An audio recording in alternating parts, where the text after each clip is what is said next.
Good morning, everyone. Good morning, John. I'm breaking one of my principles today.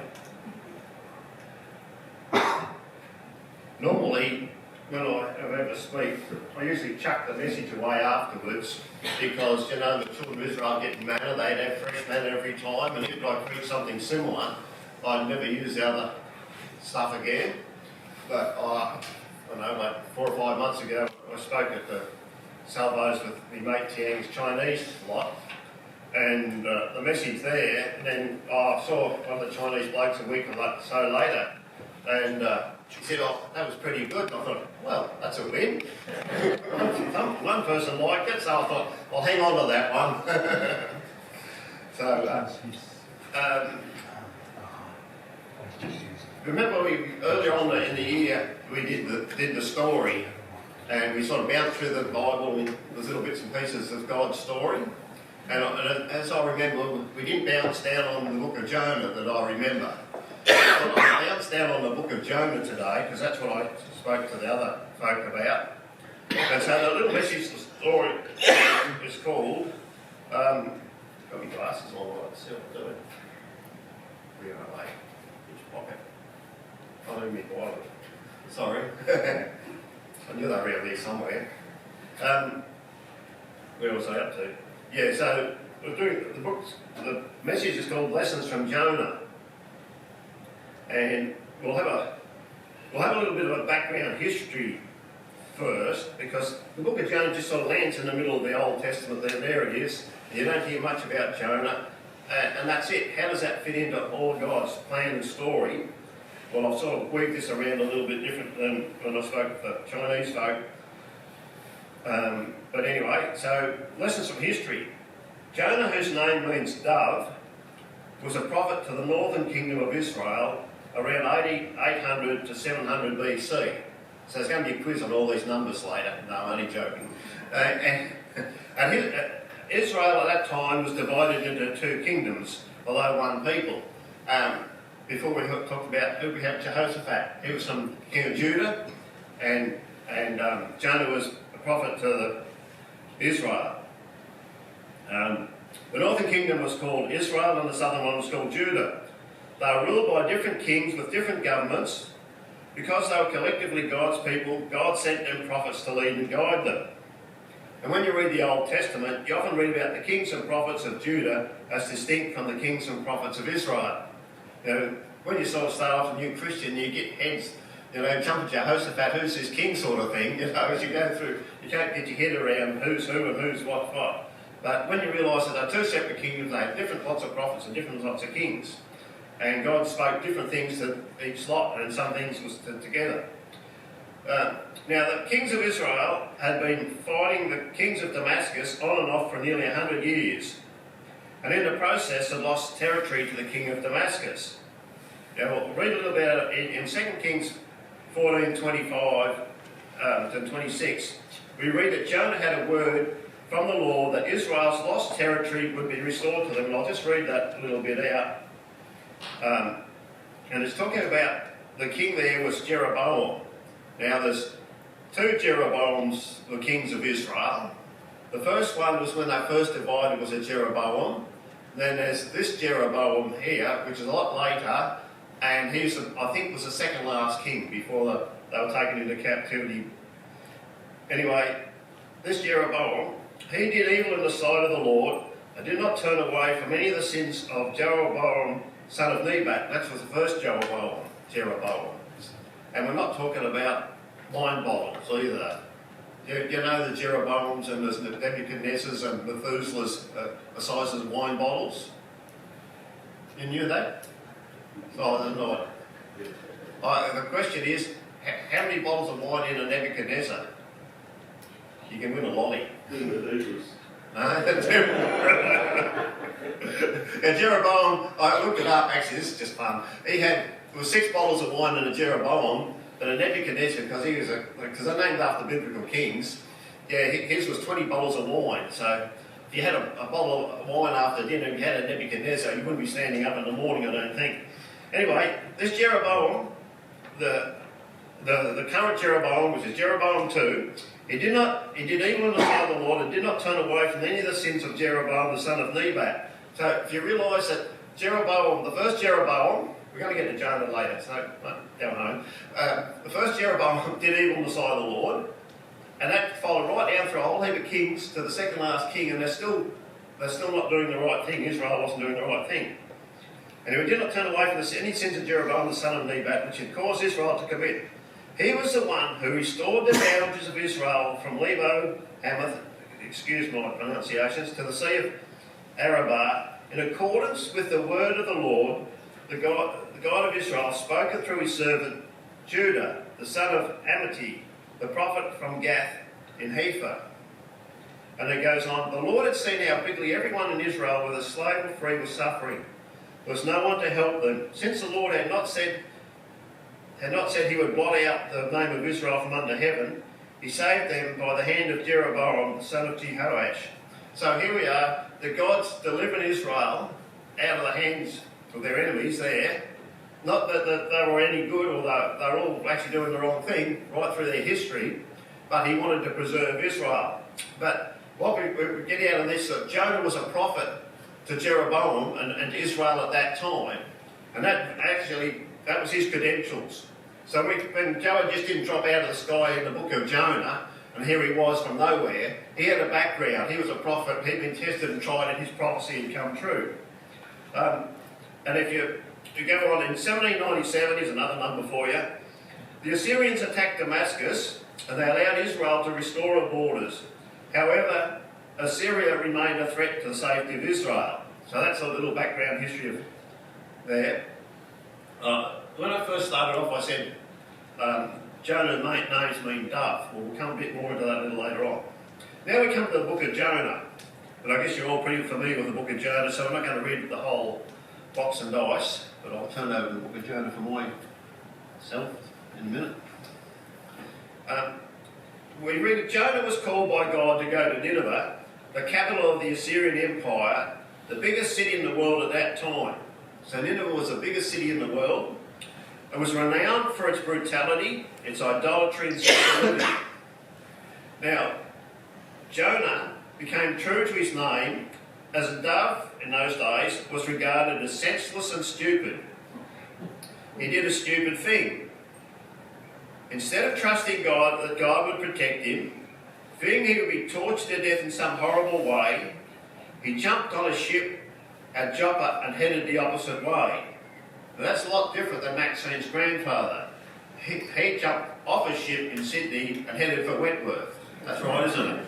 Yeah. So he jumped the ship and came here. Jumped on a... Now, headed the opposite way. Now, I reckon if we had all the background on what Jonah knew about Nineveh and been sent there by God, I think we would have been on the ship. We would have chucked Jonah out of the way and we would have jumped on too, I reckon, and headed. Instead of going to Tarshish and Nineveh, it would be like going to Brisbane instead of Adelaide. That's the distance, it's roughly. Say from around Mildura or Redcliffe, because we're in Redcliffe, the distance is roughly, instead of going to Adelaide, going to Brisbane. Now, I'll get another little funny story. That's probably why all the big fancy preachers, they don't go to Adelaide for those heathen crows and preach to them. They all get a calling to God to go up the Gold Coast or Sydney or Brisbane or somewhere where the weather's good, the people throw money at it, and you build a big church and drive a nice car. I won't be a bit facetious, but anyway. Probably getting away from the point. So then we know he's on the boat. Then we know the story where God sent a great storm against the ship. Now the Mediterranean Sea can have some ferocious storms at times. Now remember, Paul was in the Mediterranean Sea and the big storms and he got shipwrecked. Actually, I know a friend of ours was on a ship in the Mediterranean Sea, and I forget what gale forces go up to 10, I think, or something. Well, they were out there and it was about an 8 or a 9, and he thought it was exciting, but his wife didn't think that was very good at all. But anyway, so the Mediterranean has some brutal storms. So while the storm raged, Jonah was having a deep sleep in the lower part of the boat. So the captain wakes him up. So he goes down to him and says, "Wake up, Jeff!" Oh, that's a Wiggles, isn't it? Okay, wake up, Jonah. He's going to kick it in the ribs. It tells him to wake up and call upon his God. Meanwhile, the sailors have been calling out to their gods to no avail. The ship's about to sink, and when they find out Jonah is running from God, he tells them to throw him overboard so their lives can be saved. He realised he must sacrifice himself to save others. God's plan for him to go to Nineveh are all over. God planned to go to Nineveh, that's over. And he will die in one last obedient act to God. He'll die in a noble cause. However, always a however, you can't escape God's call in your life that easily. Once overboard, the storm ceased, the sailors changed from pagan gods and started worshipping the true God. A big fish sent by God swallows him right down to his sandals. So Jonah's gone lock, stock and barrel into the belly of a big fish. There's always a debate that whales can't swallow people that size. Sperm whales can. They can take half a dozen in at once, but the others can't. But it doesn't say it's a whale, it's a fish, so there's some big bodies out there that could swallow you up. Where we go? Yeah.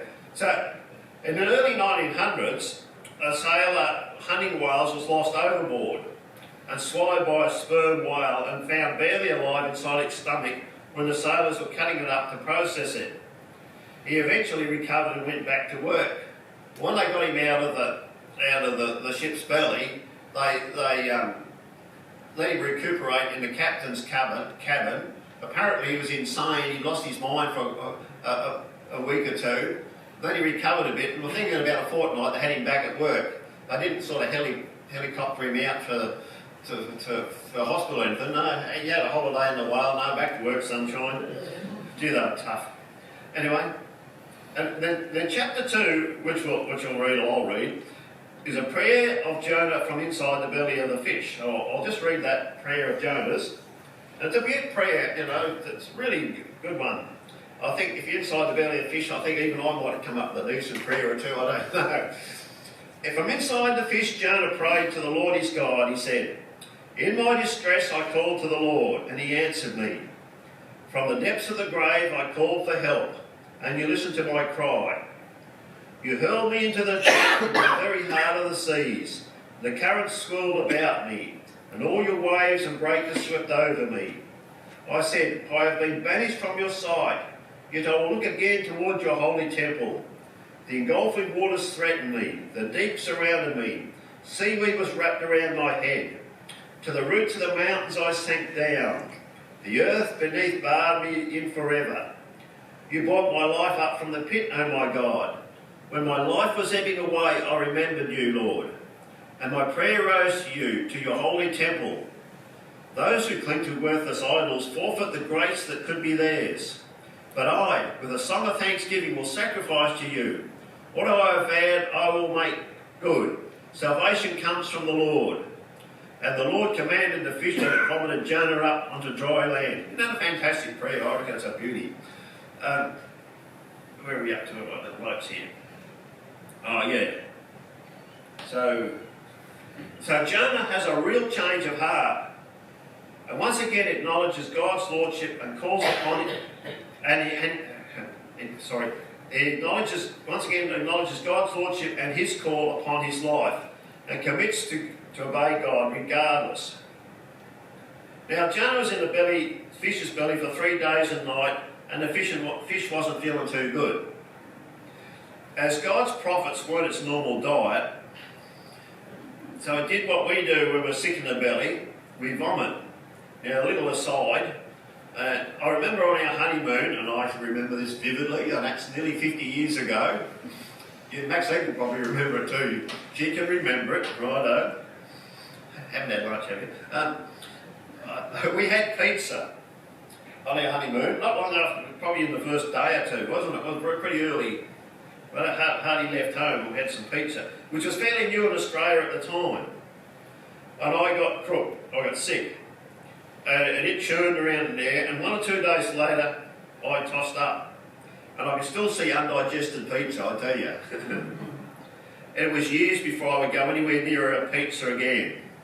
Dominoes, anyone? Okay.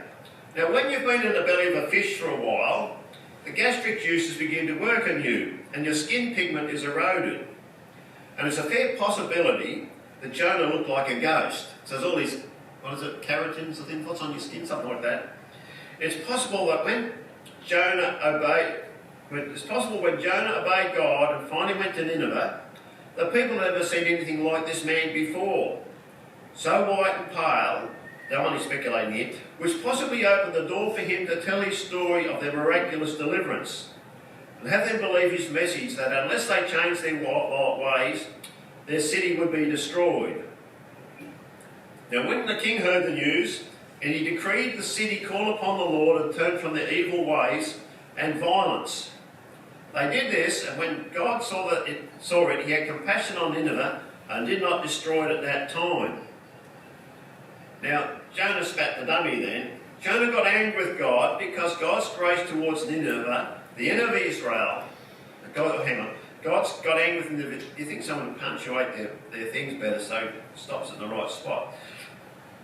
I did that, so it's only me to blame, isn't it? Jonah got angry with God because God's grace towards Nineveh, the enemy of Israel. So he sits down and sulks in a shelter from the sun, waiting for the city to be destroyed. You can imagine, if my theory's right, that he's white as a ghost, like moonlight would probably nearly sunburn him, so he was probably pretty uncomfortable.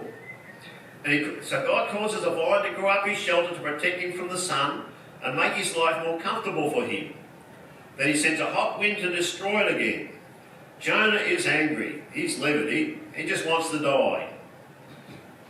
Before he's asking God to save him, now he wants to die. He's very typical of the ordinary old Christian, I think. We want this and then we don't want that. Anyway, God patiently points out that Jonah is angry enough to die over a vine that grew up and died than a city of 120,000 people. And that's the last Old Testament reference to Jonah. Now, more history. In 721, the Assyrians overthrew the northern kingdom of Israel and thousands of the population were relocated to Assyria. So, this is my theory on the whole book of Jonah, why Jonah went to Nineveh. This is a theory, not proved or anything, but it's a thought. The Assyrians overthrew the northern kingdom of Israel and thousands of the population were relocated to Syria. So maybe God was preparing a less hostile captivity for them.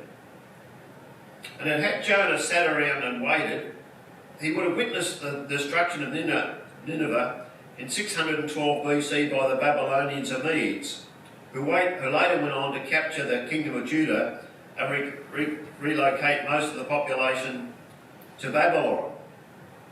You hear that song by the rivers of Babylon?